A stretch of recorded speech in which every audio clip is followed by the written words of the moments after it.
সেনাপ্রধান ও সমন্বয়কদের সাথে সৃষ্টি হয় নতুন ঝামেলা। ওয়াকারুজ্জামান সম্পর্কে হন শেখ হাসিনার ফুফাতো বোন জামাই। তিনি শেখ পরিবারের বংশীয় রাজনৈতিক সূত্র ধরে আওয়ামী লীগের আমলে সেনাপ্রধান হন। ৫ই আগস্টে শেখ হাসিনা ও আওয়ামী লীগ নেতাদের পালাতে সাহায্য করেন। বিশ্ব ইতিহাসে ইতিপূর্বে যত বিপ্লব হয়েছে, বিপ্লবের পর নিয়ম অনুযায়ী তাদের আটক করতে হয়। যেমনটা ইতিপূর্বে ১৯৭১ সালে বাংলাদেশ পাক হানাদার বাহিনীকে পরাজিত করার পর সকল পাক হানাদার বাহিনীকে আটক করা হয়েছিল। অনেকে বলছেন অকার পিলখানা হত্যার সাথে জড়িত ছিল বলে হাসিনা অকারকে সেনাপ্রধান বানিয়েছিল। জুলাই বিপ্লবে অকারের হাতে দ্বিতীয় কোনো অপশন না থাকার কারণে অকার হাসিনাকে পালাতে সাহায্য করে। এতে করে হাসিনা প্রাণে বেঁচে যায়। বলা যায় অকার হাসিনাকে বাঁচিয়ে দিয়েছে। হাসিনা পালানোর আগে অকার হাসিনাকে প্রতিশ্রুতি দেন তার সকল নেতাকর্মীদের নিরাপত্তে দেশে ফিরিয়ে আনবেন এবং দেশ পরিত্যাগ করতে সাহায্য করবেন। ওয়াকার তার প্রতিশ্রুতি রক্ষা করেছেন। প্রশ্ন হচ্ছে, সেদিন যদি হাসিনা না পালাতে পারতো তাহলে কি হতো? সেদিন যদি হাসিনা না পালাতে পারতো তাহলে একদল বিদ্রোহী সেনা অফিসারের হাতে ওয়াকারের মৃত্যু হতো এবং হাসিনার মৃত্যু হতো গণভবনের সামনে সাধারণ জনগণের হাতে এবং মার্কিন নিষেধাজ্ঞাতে সেনাবাহিনী ধ্বংস হয়ে যেত।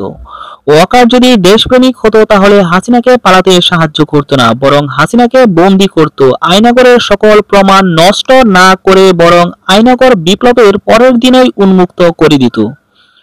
ওই দিনের ওই পালানোর ঘটনায় বলে অকার আওয়ামী লীগের এজেন্ট হিসেবে কাজ করছে। ডাক্তার মোহাম্মদ ইউনূসকে প্রধান উপদেষ্টা বানানোর সময় ছাত্র জনতাকে সেনাপ্রধান জানান, আমি বুকে পাথর চাপা নিয়ে সবকিছু মেনে নিচ্ছি। তবে মেনে নেওয়ার আগে তিনি সমন্বয়কদের বলেন, আপনারা এখনো ডিসিশন পরিবর্তন করতে পারেন। এই জন্য মিটিং চলাকালীন সময় এর মাঝে আসিফ, নাহিদ, সারজিদ, হাসনাত সহ কয়েকজন সমন্বয়কে আলোচনার জন্য বাহিরে পাঠান। তবে ওই দিন তারা বলেছিল, আপনি না মানলেও আমরা শহীদ মিনারে গিয়ে শপথ গ্রহণ করে ডাক্তার ইউনূসকে নিয়ে সরকার গঠন করব। পিনাকি ও ইলিয়াস তাদের এক ভিডিওতে বলেন, ওয়াকার ভারতের সেনাপ্রধানের সাথে নিয়মিত যোগাযোগ রক্ষা করছেন এবং আওয়ামী লীগ এর লুকায়িত নেতাদের প্রোটেকশন দিয়ে দেশের বাইরে যাওয়ার ব্যবস্থা করছেন। গত ২১ তারিখ হাসনাত তার এক পোস্টে বলেন, আমাকে সেনাপ্রধান বলেছেন আওয়ামী লীগকে ফিরিয়ে এনে নির্বাচন করতে। তৎক্ষণাৎ হাসনাত বলেন, আপনি আনলে আপনার ও সেনাবাহিনীর ইমেজ খারাপ হবে।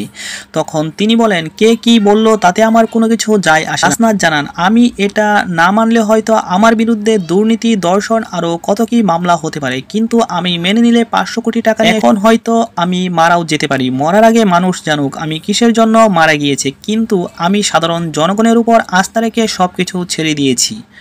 ৫ই জুলাই বিপ্লবে সাধারণ মানুষের সাথে বেইমানি আমি করতে পারবো না। তবে সেনাপ্রধান ওয়াকারুজ্জামান সম্পর্কে আপনার মতামত জানিয়ে যাবেন। তবে জনগণ বলছেন, বাংলাদেশে ভারতীয় কোনো এজেন্টের স্থান নেই। ভিডিওটি লাইক ও শেয়ার দিয়ে সাথেই